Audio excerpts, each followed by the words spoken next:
Good afternoon, all. I'm Professor Joshua Smith here on the faculty at the U.S. Merchant Marine Academy, and it's my very great pleasure today to introduce Professor Angus Gillespie from Rutgers University in New Jersey, who has written a fabulous book about the port of Newark and the origins of container shipping, a topic that is near and dear to our hearts here at the U.S. Merchant Marine Academy. I spent a delightful afternoon walking around our grounds with Professor Gillespie and his wife Philomena, and talked about many things maritime. He's had a fascinating life, has authored many books in the American Studies Department there at Rutgers. His father was a naval officer, a naval doctor, as was his grandfather. So he loves all things maritime. And I think he's prepared a fascinating discussion for us today. I think without further ado, Professor Gillespie, I'm going to hand it over to you. Let's see if we can put one down. Thank you, Dr. Smith. It's an honor to be here at the United States Merchant Marine Academy. I do have a feeling I'm preaching to the choir, but I'll do my best to give you my take on things. The way this all got started, back in the 80s at Rutgers University, I was teaching a rather popular summer school course. It was called Maritime Adventure. And it was basically a field trip oriented course. And so we visited 3 different sites. We visited the naval base in Leonardo, Naval Weapons Station, Florida. So we got the Navy point of view. We went to the Sandy Hook Coast Guard Station. We got the Coast Guard point of view. And we went to Port Newark. When I was first looking into Port Newark, I contacted a colleague here at the United States Merchant Marine Academy. I said, how would I go about showing my students Port Newark? He said, that's easy. Get in touch with the Seamen's Church Institute because they could show you around. And indeed they did. They were very hospitable. And so I brought my students to all 3 places. And then I found myself getting particularly interested in Port Newark because it was a busy port. There was a lot going on with the ships and the trucks and the railroads. And there's so much to do and so much to see. I was fascinated with the place. And then I stumbled across a little known fact. Most people don't even have a clue about it, that this is where containerization got started, which changed the world. And I thought, this might be an opportunity for me, because I already think it's an interesting port, but here's a hook.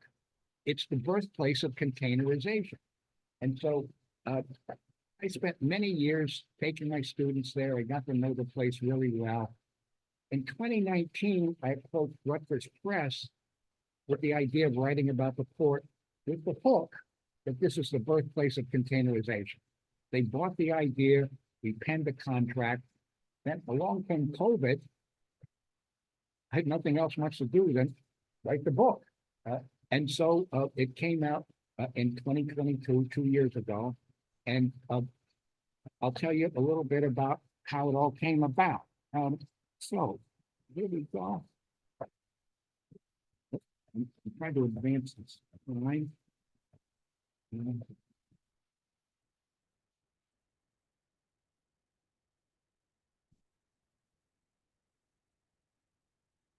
Here.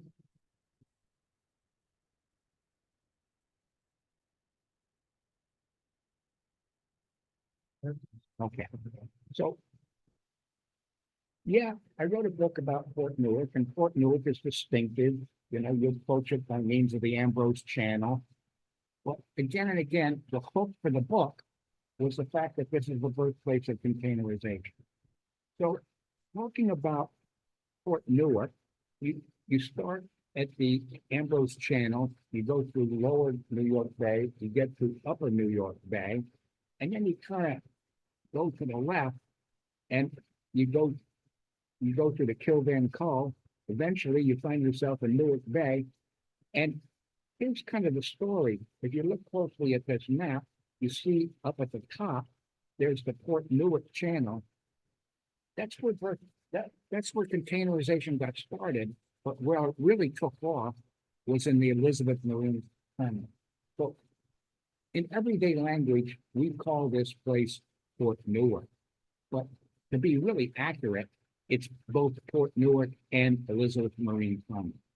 And today, Port Newark handles a lot of miscellaneous stuff, but the bulk of containerization is actually in Elizabeth Marine Terminal. So this all got started back in around 1910s. Port Newark, they began to excavate this shipping channel through the wetlands, something you would never get away with today because of environmental regulations. They dug out this channel and they started it out.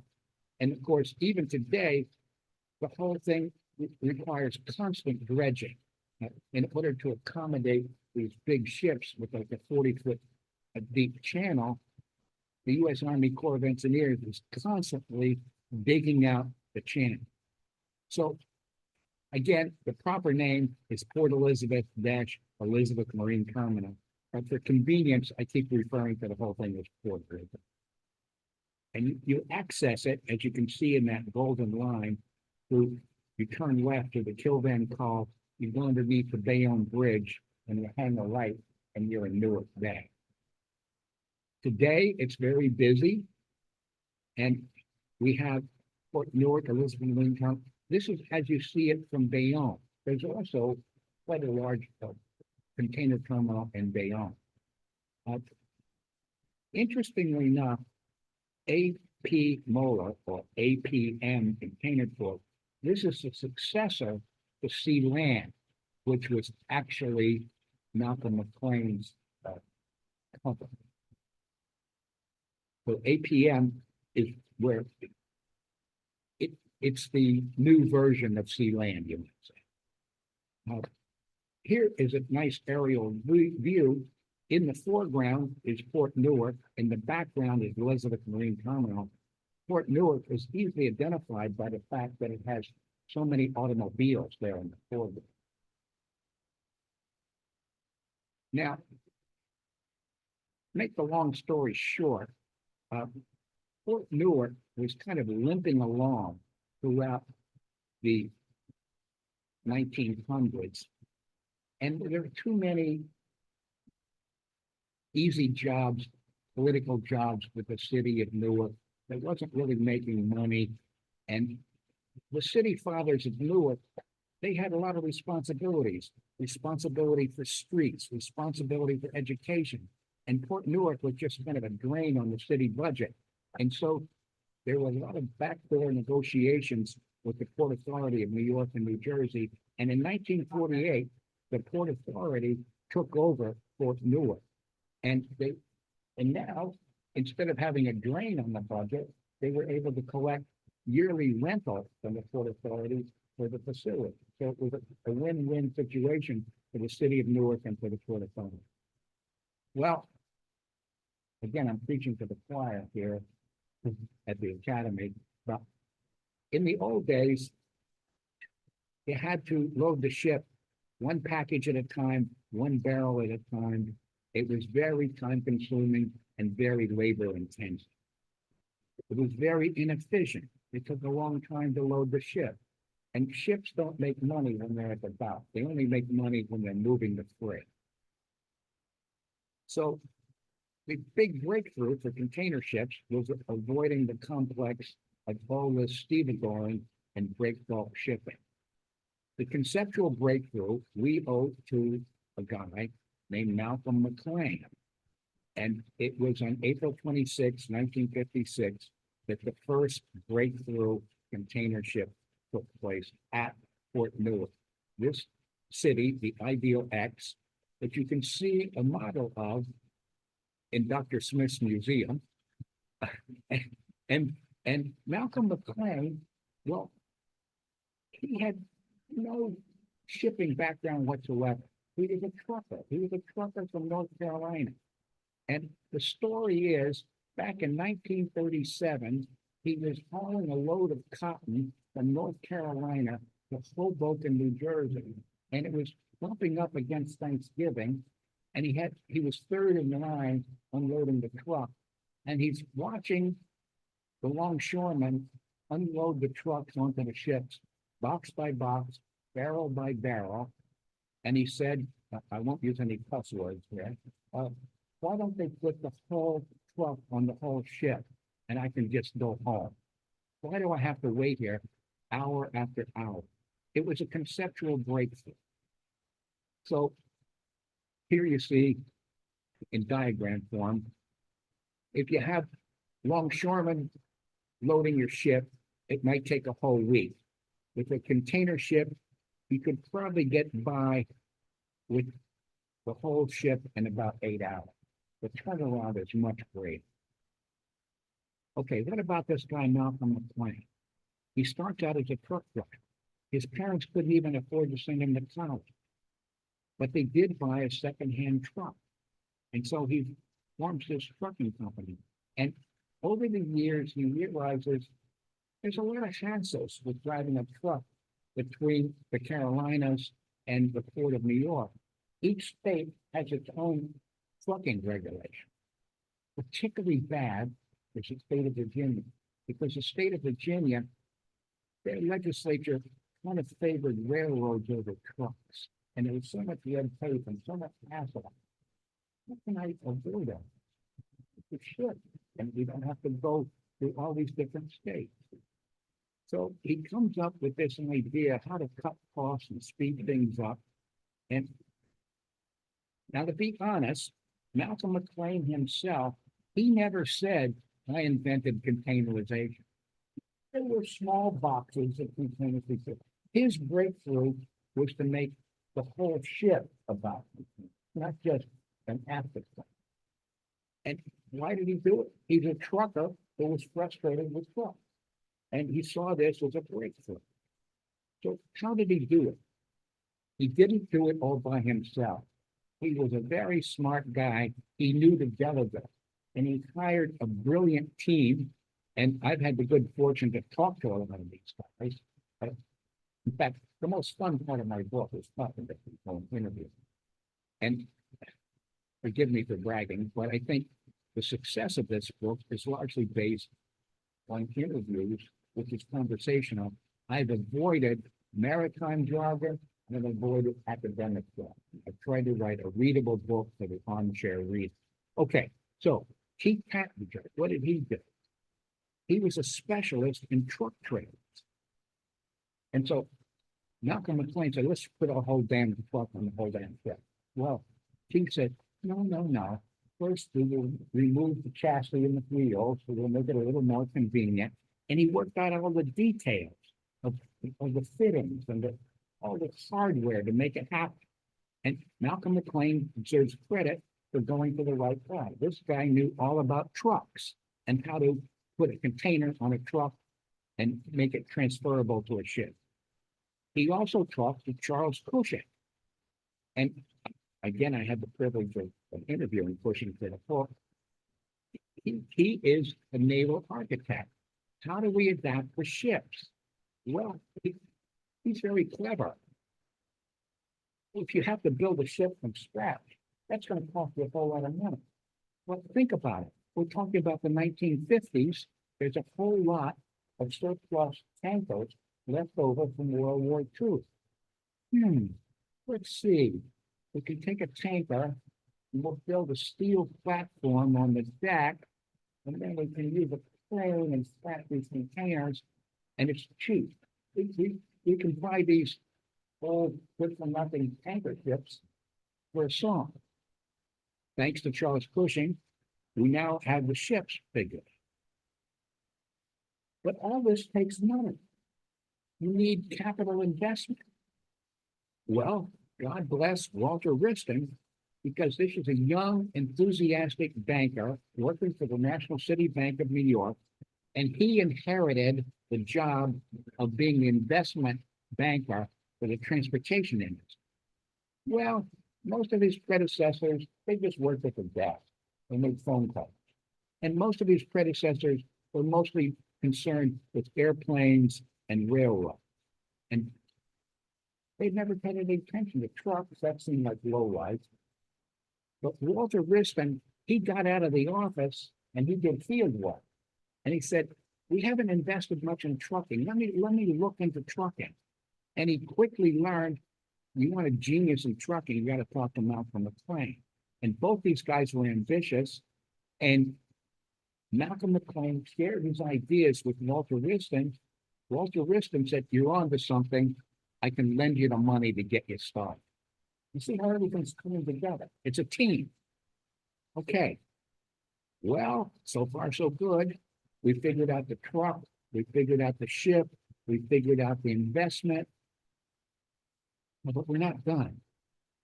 Fort Newark, yeah, it worked, but it really wasn't set up for containers. But we expanded south into the city of Elizabeth. We had a brand new start. A brand new start. You're starting from scratch. We want to build a port that's all about containers. So I'm talking to Ron Kadam. I said, how the hell did you do this? It's never been done before. He said, I started with a piece of paper. And what he did was he designed the port in such a way, there was one building for the ships, the maritime, one building for the trucks, one building for the longshoremen, and acres and acres of parking space. But you gotta put these containers somewhere. And originally, because Malcolm McLean was a trucker, all of the containers were left on the chassis so they could move them around. But over time, as business grew, you couldn't do that anymore. You have to start stopping. Well, okay, we got a good team going here. Okay, what about the ship? Again, you can see a model in Dr. Smith's museum. And the brilliant thing about it is, as you can easily see, you have this steel framework on the deck, because it's not designed as a container ship, but now you have this steel framework that you can stack the containers. And the maiden voyage, you took these 58 containers from Port Newark, New Jersey to Houston, Texas. And then the brilliant thing is, once you're in Houston, you fill it up with oil and bring it back to New Jersey. You're making money on both trips. It was a big success. It was kind of a celebration. They put these flags up. He knew this was a breakthrough. One container loaded every 7 minutes. It was amazingly efficient.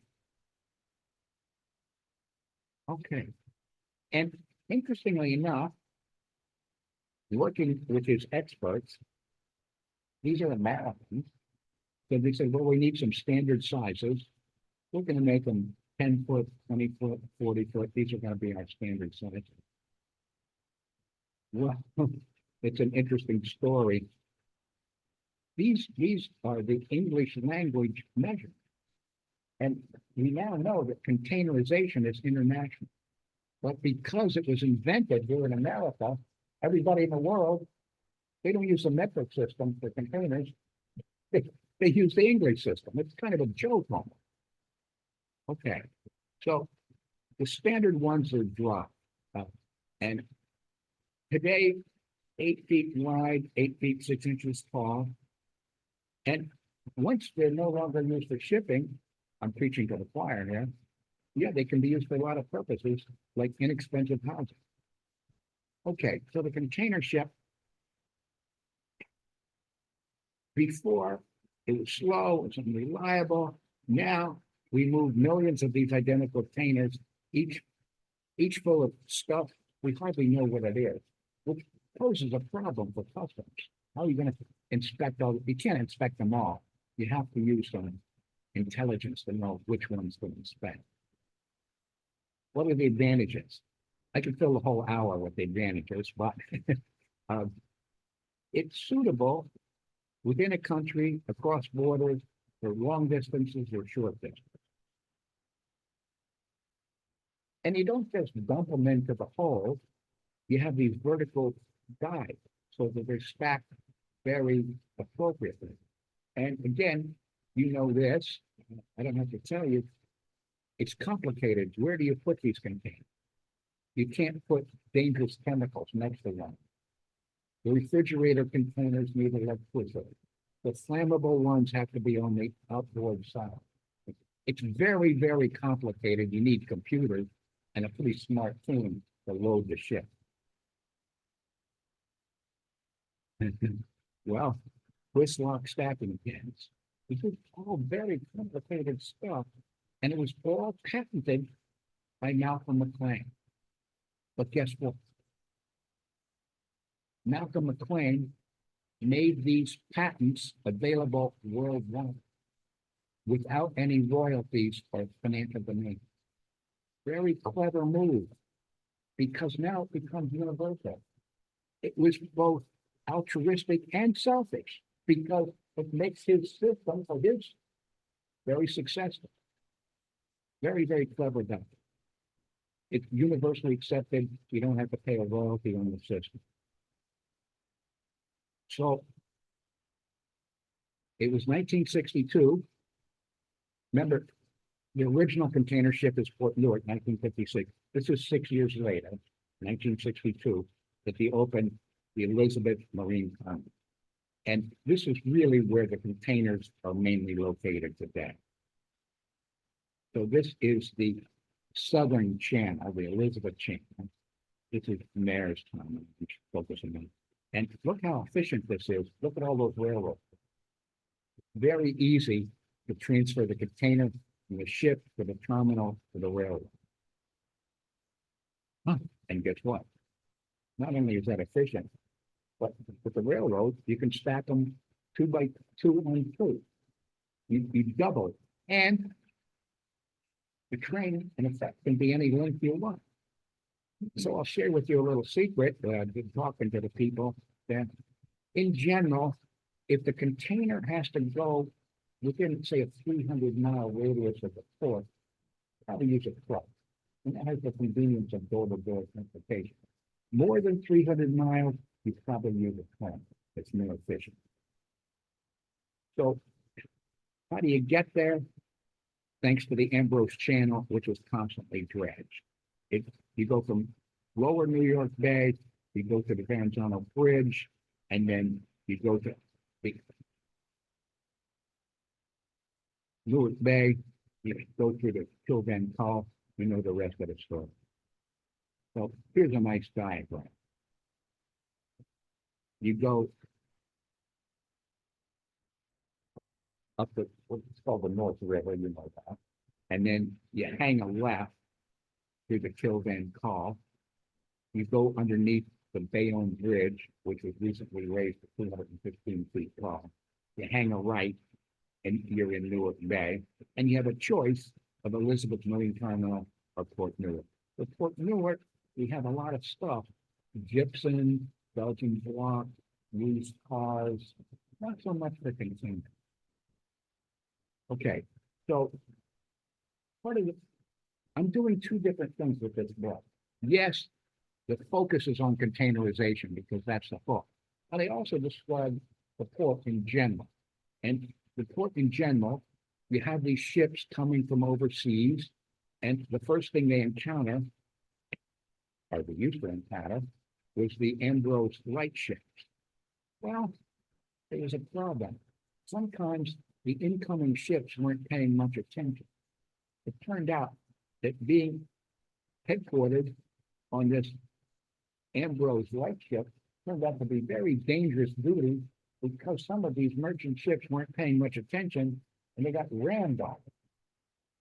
And so they're thinking, what are we going to do? These light ships, it doesn't look very well, but we still need to mark the Ambrose Channel. Now here's another one. This one is now at the South Street Seaport, as you put it. Oh, okay, we're going to make it more safe. Instead of having these vulnerable ships, we're going to have these Texas towers. What a great idea. Guess what? Now, the incoming merchant ships are crashing into the Texas Tower. The problem wasn't solved yet. They replaced it with a booth. No problem if you have to do it. Okay, so we're coming up the Ambrose Channel. First thing we see on the left is the Navesink thing line. I have to share with you a brief story. We see all the time these stories that the immigrants cheered when they saw the Statue of Liberty. Well, that's true. but they first cheered when we saw the Navasek. Because now we know we're in America. Next thing we see is the Verrazano Narrows Bridge. This is kind of an important landmark because this is typically the place where the Sandy Hook pilots hand off the con to the harbor pilot. A little bit upriver, we see Fort Wadsworth on the left, which is now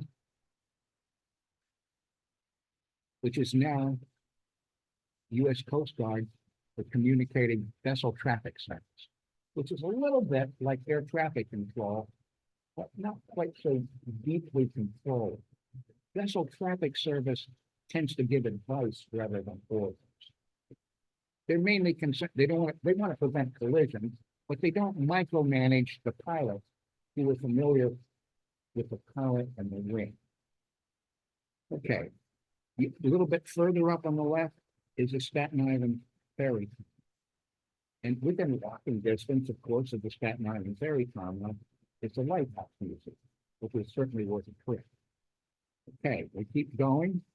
The Robbins Reef Light Station. This is kind of your clue. It's about time to turn left into the Kilvan Call. Why is the Robbins Reef Light Station so important? Well, Catherine Walker, she was the lighthouse keeper there. And it's a fascinating story. Her husband was the original lighthouse keeper, but when he passed away, she took over and she was running that lighthouse for more than 30 years. And according to the stories, this little woman, she rescued no less than 12 seafarers who were endangered drowning. She's a real hero. As a result, we have this Coast Guard cutter, Catherine Walker, named for her. This is the buoy tender, chiefly responsible for the 300 buoys in the greater New York Harbor. Vessel Traffic Service, located at Fort Wadsworth, coordinates the traffic movement. I had the privilege of visiting the place. It's low key, they keep track of things, but they're not very bossy. Okay, so we hang a left to the Kilvan Call, 3 miles long, 1,000 feet wide. It's a remarkable job that these harbor pilots do. I've been on the ship coming through Kilvan Call. Again, I'm probably not telling everything you don't know. I'm in the wheelhouse. I look to the left, I don't see any water. The Kilvan Call is so narrow, all I see is land on both sides. I don't know quite how they do it. Okay, we go along the Kilvan Call. One of the interesting places I visited is a Cadell dry dock. This was an interesting place. They do a lot of the fix up there. Normally, nobody's allowed there. No smoking, no visitors, no lights, no nothing. But I was with the National Maritime Historical Society, so I got to view the place. Very interesting.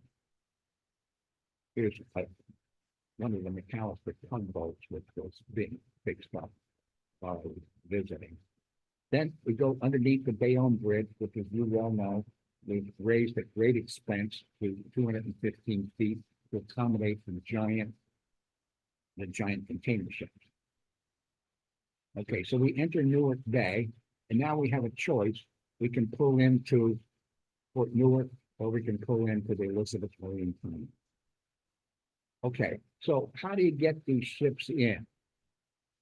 Well, step one, at the Ambrose buoy, the incoming ships are met by the Sandy Hook pilots. Last time I looked, there are now 72 Sandy Hook pilots, fewer than before, because the container ships are bigger, so there's fewer of them. Okay, so the Sandy Hook pilots, they're highly trained. Last time I checked, you're a high school graduate, a college graduate, you want to become a Sandy Hook pilot, there's a 12-year apprenticeship. It's pretty selective. Okay, So the Sandy Hook pilot would get you as far as the Verrazano Bridge. Then the harbor pilot take over. And I had the pleasure of extensive interviews with harbor pilot Simon Zorba. He guides these ships. It's an awesome responsibility. You go up the ladder and you greet the captain, who's usually from a foreign country. I said to Simon, how do you get these captains to trust you? It's their ship. They're still responsible. They may hand you the con, but it's still their responsibility. Simon said, gray hair helps. Okay. Then the harbor pilot, he doesn't do it all by himself. He has a team of tugboats. So I talked to Simon's son, Daniel Zorovich. He was a tugboat. Since I've written a book, he's now moved up to harbor pilot, which is not easy. You have to memorize all these charts, hundreds and hundreds of buoys and where they're at. He told me, I had to memorize all these things. I don't really rely on it. Okay, so a key part of my work was my involvement with the Seamen's Church Institute. Both my wife Lorena and I were very involved with the Seamen's Church Institute.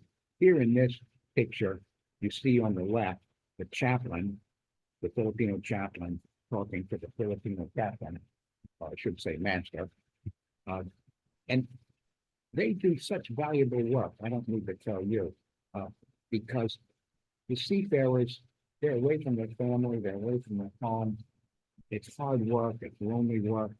And among other things, what the chaplains do is they do shopping for this stuff. If they email their shopping order, there are limits, but they will do shopping for them and bring the items on board the ship. Okay, there's so much to say about containerization. It's difficult and it's dangerous. You have to mark them carefully.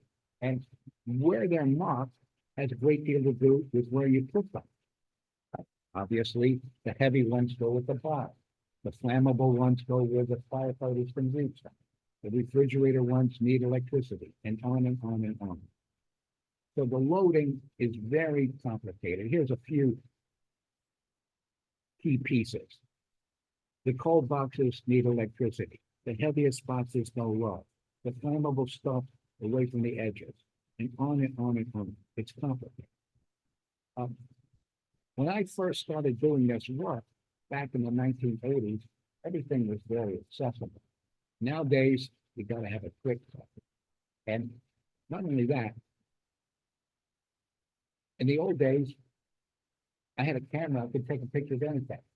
Post 9/11, no photo. That was a real hassle when I started writing the book, because I needed to illustrate the photo. Fortunately, I had a few workarounds.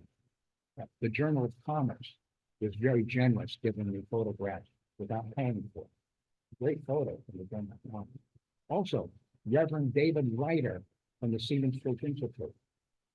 He's going to stop the guy with the gun. He gave me great photos. And so I finally got enough work around. And working with the Seamen's Church Institute, I was often able to sleep in a few days. Okay, so I'm telling you a lot of things you probably already know, but to simplify things, you can't just drive any old truck into the port.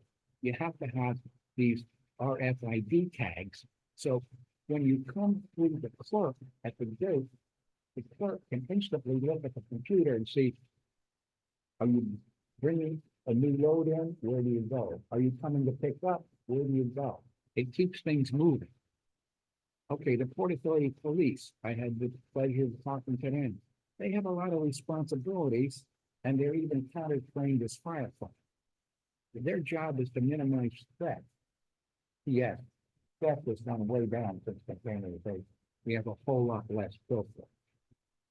Okay, so here's the gate complex with the RFID, and it's a minimum of waste, because the thing is that the truckers, by federal law, can only work so many hours a day.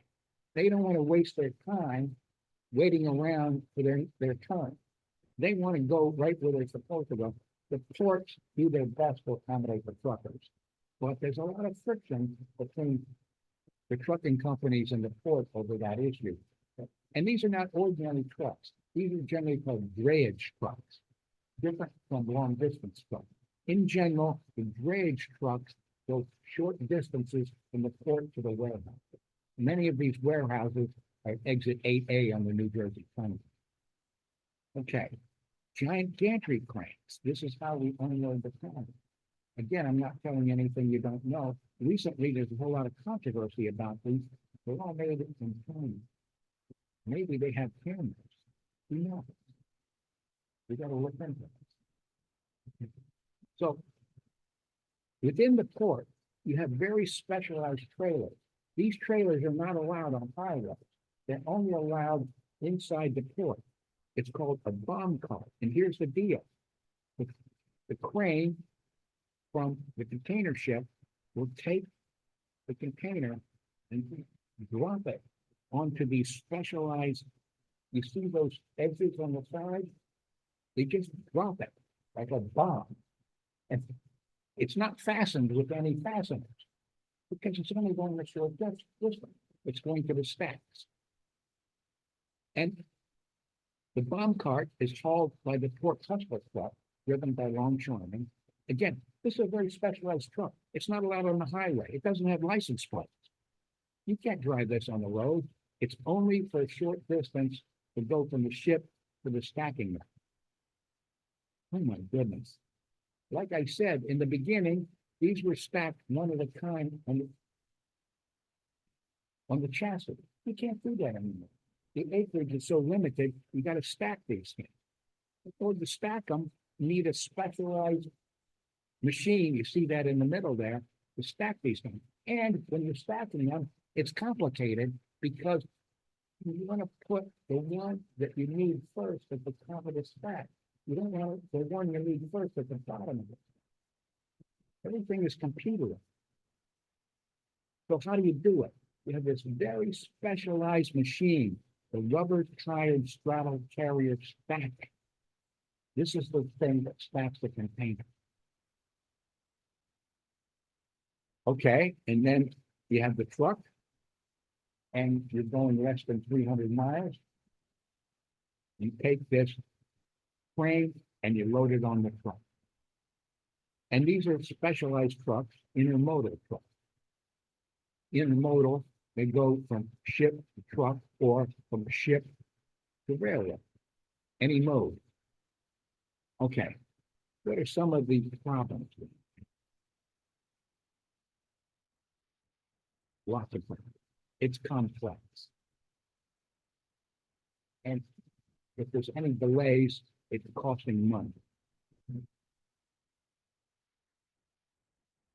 Well, talk about problems. You know this.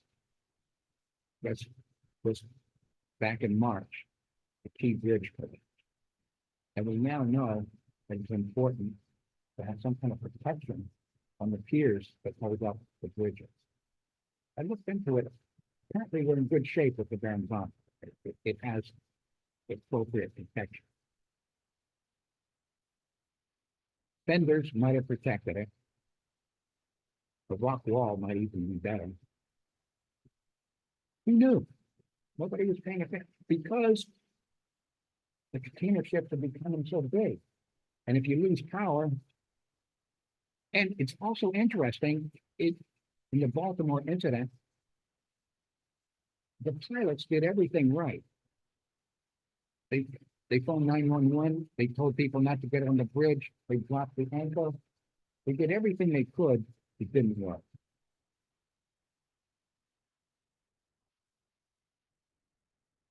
So as a result, there was a financial catastrophe in Baltimore, as you well know. They're depending on the port. And the New York governor and the New Jersey governor agreed that they can take on additional funds. The day after the bridge collapse in Baltimore, I got phone calls from reporters. What's going to happen? I said, Fort Newark and Port Elizabeth will pick up the story. They said, how do you know that? I said, they can extend the out. It's very easy, and the longshoremen will welcome the that. Okay. Again, I'm preaching to the choir here. Today we have these smart shipping. They have sensors built in, and you can keep track of everything. Where is it located? What's the temperature? It's a big improvement. Another big problem, you remember this, 3 years ago, the Suez Canal obstruction. What went wrong? Was this a pilot error? The pilot said it was the wind. You take your pick of that. The bridge collapsed. Pretty damn serious.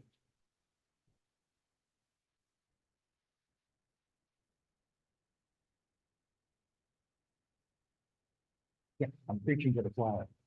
This was an illusion, not a collision.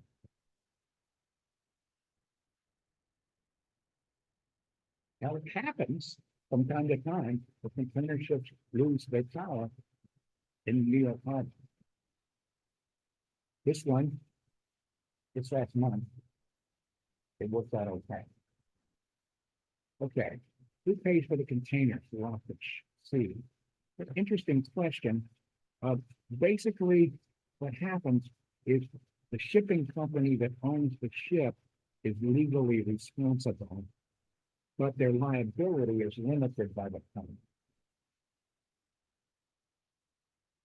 Where are the containers made? Nearly all of them are made in China. We've got the top 10 companies in China. How much does the shipping container cost? With the dry one, the least expensive, somewhere between 1,500 and 3,500 for the 40-foot dry container. Oh, I misspoke. 20-foot is between 1,500 and 3,500. The 40-foot between 2,500 and 4,500. Not that bad. Not that costly. How long do they last? If all goes well, they could last around 25 years.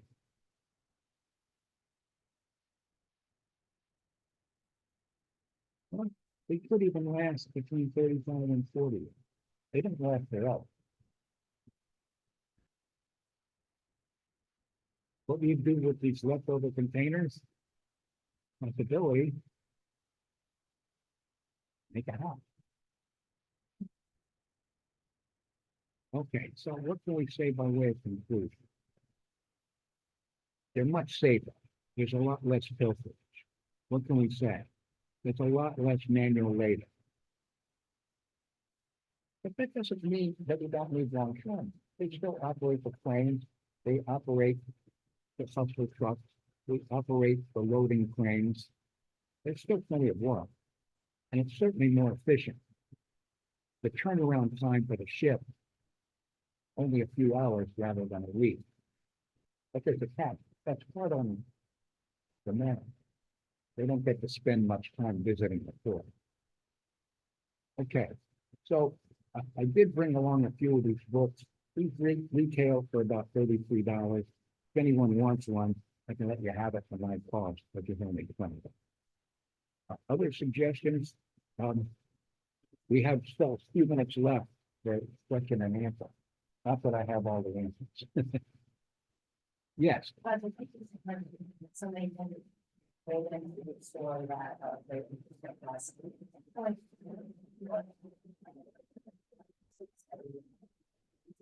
The one thing I'm thinking about is there a continuation somewhere because you have maybe to tell me about that.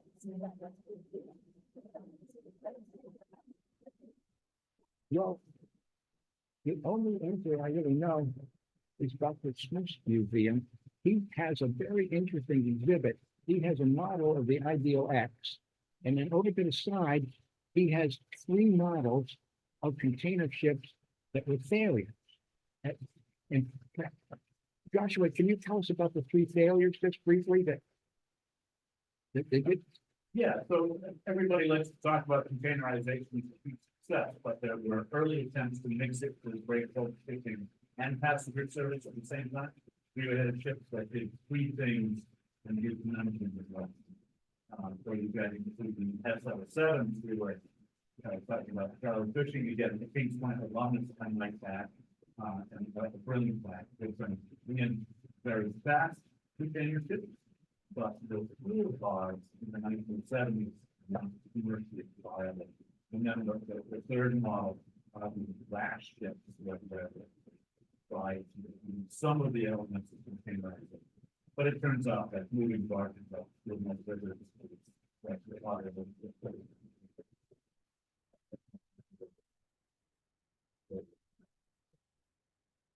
Well, that's I don't even know. Thank you. Feedback, yes, sir. How far away would you say what the Newark is? Oh, good question, good question. Not very far. If you look at American ports and you compare them with German ports, you're way, way behind. The port of Hamburg does a fantastic job at automation. Part of the problem in America, to be fair, it has to do with the longshoremen. And I get it, they want to save their job. And so that means that automation is moving relatively slowly. And I think one way that the problem could be solved is something that other companies have done. Give the current workers a guarantee that they're not going to be laid off. In exchange for giving us permission not to hire anybody. That might be a formula, a win-win formula. Give these guys job security in exchange for reducing the workforce. But I'm not a politician. I don't pretend to have all the answers, but we're waiting on it. Yes.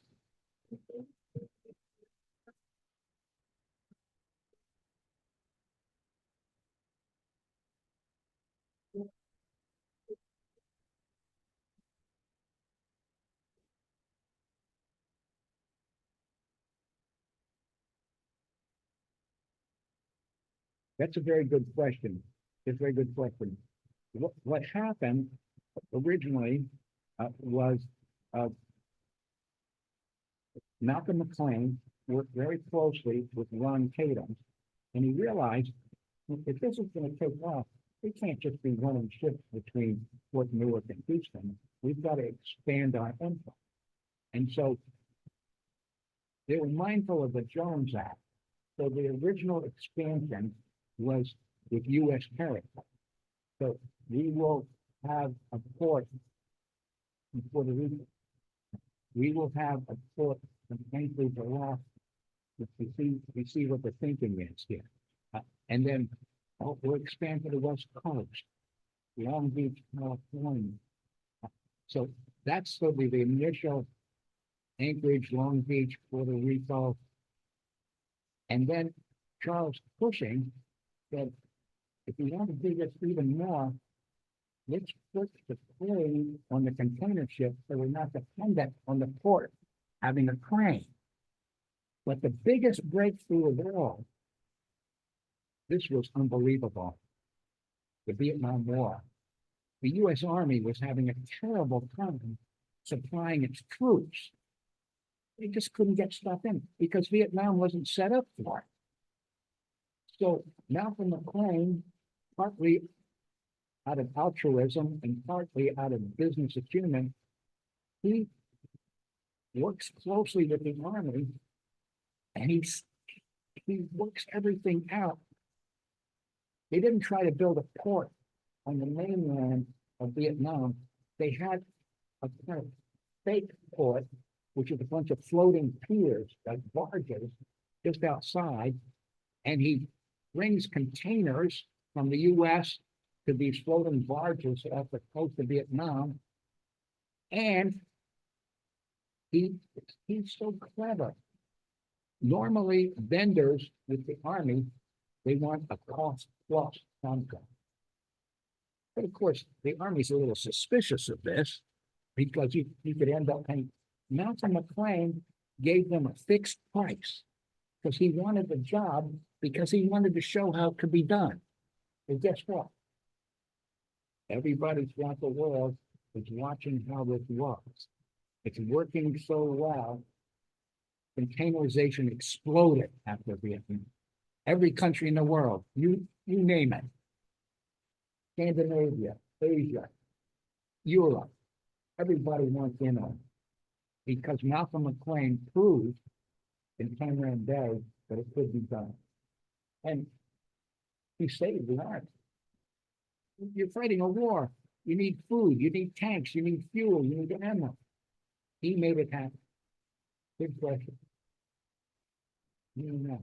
I've got a question. I see Ron Tatum's on the line, and I'm wondering if Ron Tatum has any questions for you. We have to unmute. Ron, are you there? And do you have any questions?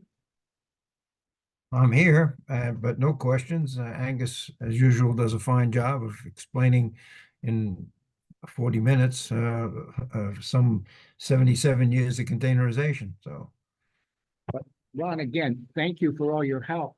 you're welcome. You were so generous with your time and explaining how things were done. But Ron, maybe you could tell the story about how the containers were originally kept track of on a bulletin board with sort of magnets on the wall. And what happened when one of the executives brought his kids into the office on a Saturday. Could you tell us that story again? Well, I will try. I'm on the video here. Here's one of the blocks.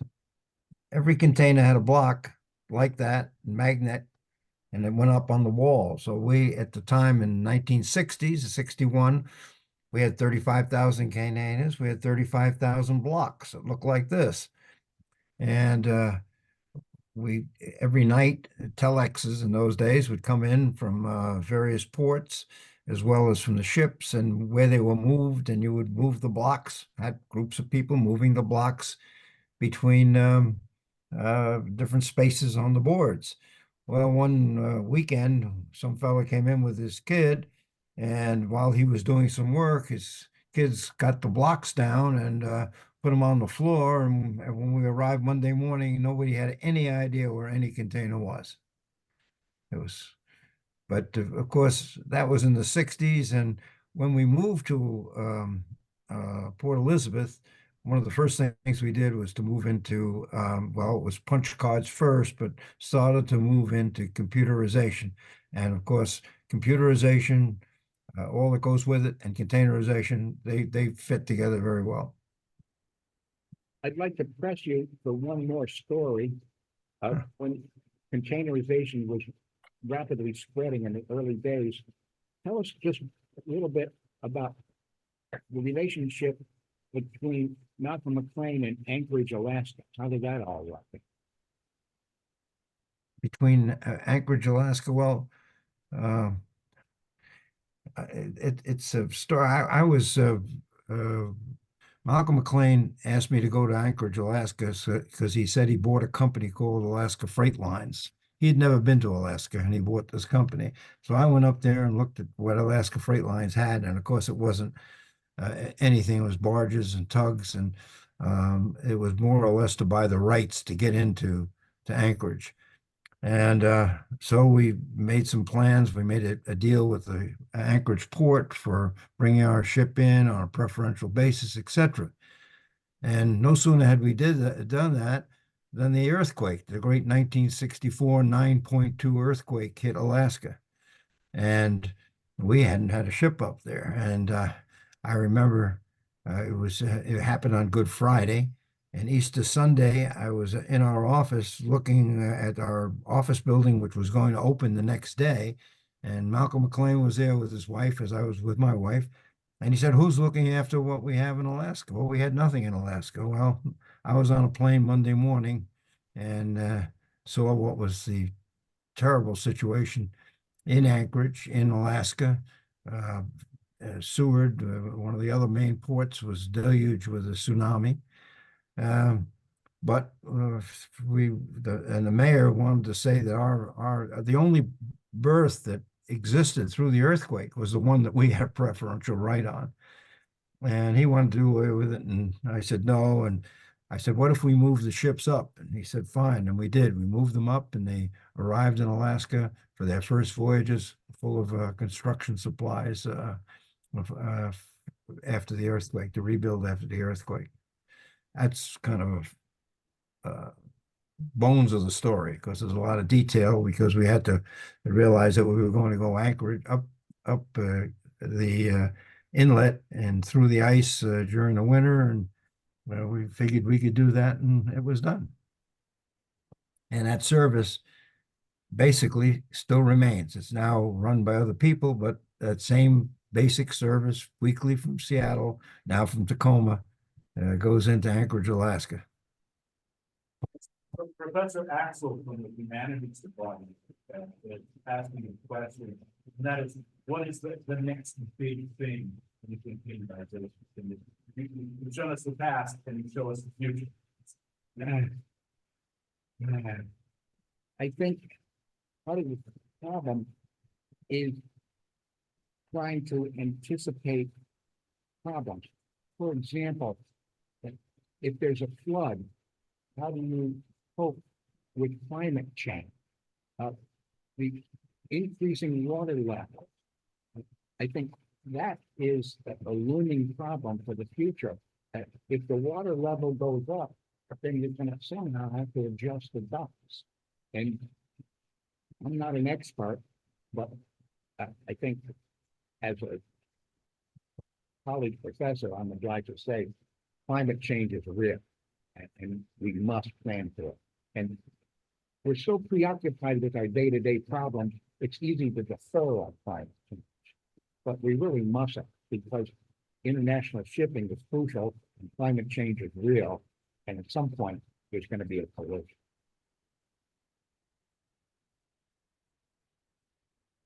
Anyone else? Okay.